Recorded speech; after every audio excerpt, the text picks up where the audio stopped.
problem, Chair. They don't want to debate because their arguments fall down when there's scrutiny and some debate. That's the problem with the Reform Party. They're like the Tories. You don't answer the question, Mr. Mayor. Mr. Mayor, actually, I will ask one more question. Why did the Jewish community not feel loved and wanted when other people do?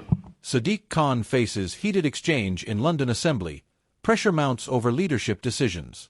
You're not going to believe what just went down at City Hall. London Mayor Sadiq Khan, usually calm, composed, unshaken, found himself cornered in a fiery exchange that had the entire London Assembly buzzing. It wasn't just another political debate. This was raw, tense, and deeply revealing.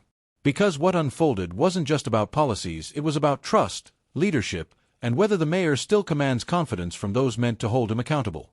Let's break down exactly what happened, because this one had everything: shouting, frustration, and a moment that left Khan visibly rattled. It all kicked off during the latest London Assembly session, the monthly forum where the mayor faces questions from Assembly members on key issues. But this time, the tone was different. You could feel it the moment Khan took his seat. The air was charged. Members were ready, and the questions came harder than usual.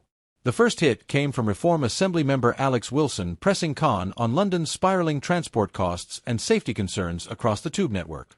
Her voice sharp, her tone unwavering, she accused the mayor of dodging accountability and painting a picture that doesn't match what Londoners are living through.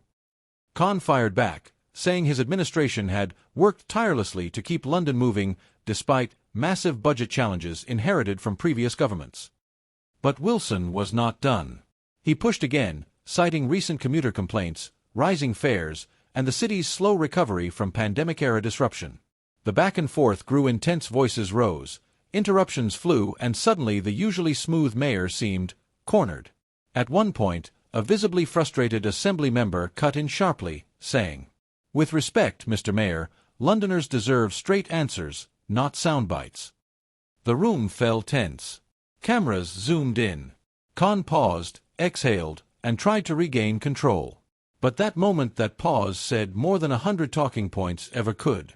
The pressure was mounting, and everyone in the chamber knew it. It wasn't about a single issue anymore. It was about performance, trust, and whether the mayor could still connect with a city growing impatient with endless debate and little delivery. Let's be fair, running London isn't easy. It's one of the most complex cities on earth, facing challenges from every angle: housing costs, public transport, safety, climate goals, and the ever-divisive ULEZ expansion. But here's the thing, the public mood has shifted. For months now, surveys have hinted that Londoners are feeling more frustrated. Many feel priced out, unsafe, or simply unheard. And that frustration is bubbling over into the political arena. When Khan defended his record, pointing to the expansion of electric buses, record housing starts, and investment in the Met Police, opposition members countered with lived realities. They quoted commuters saying travel feels worse, residents complaining of policy fatigue, and small businesses claiming the ULEZ expansion is hurting their recovery. That's when one Assembly member hit the nerve of the day, saying, "Londoners don't doubt your intentions, Mr. Mayor, they doubt your results." Moments like this, high-pressure, live, unscripted, often shape how leaders are remembered. They reveal something raw, how someone handles being under fire.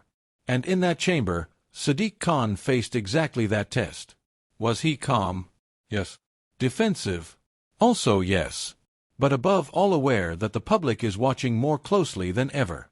In an era where a 10-second clip can define your image, this kind of Assembly tension can ripple far beyond the room. Within hours, clips of the exchange were trending online. One viral tweet read, "Finally, someone's holding Khan accountable, and he didn't like it one bit." Another, from a supporter, countered, "People love to pile on Khan, but they forget he's managing crisis after crisis that others caused." That's modern politics, perception battles playing out in real time. A senior London Labour insider reportedly told a journalist afterward, "Sadiq's under pressure, no question. But he's resilient, he's faced worse." Meanwhile, a Conservative Assembly source described the mood in the room as charged and historic, adding, "You could feel it. This wasn't just another policy session. It was a reckoning." Even neutral observers agreed that something shifted. A BBC analyst later summed it up perfectly. Khan remains politically strong, but emotionally, this was one of his toughest sessions to date. And here's where this story stretches beyond just one city.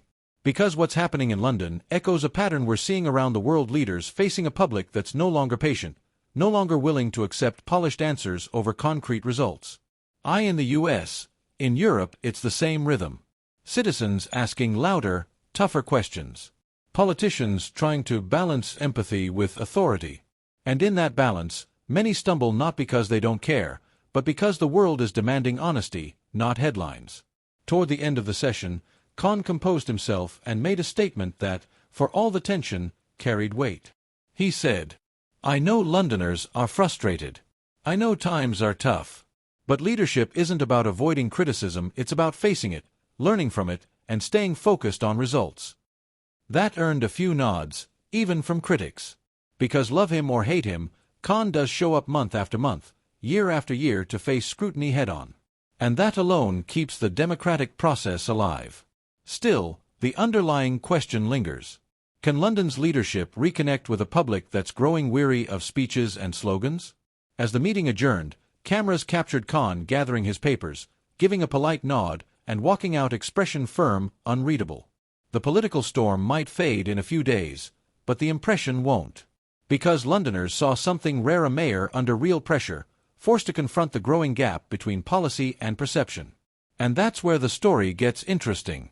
Because what happens next, how Khan responds, how his critics capitalize, how London itself reacts could shape not just the next election, but the future of how leaders are held to account in the digital age. So buckle up.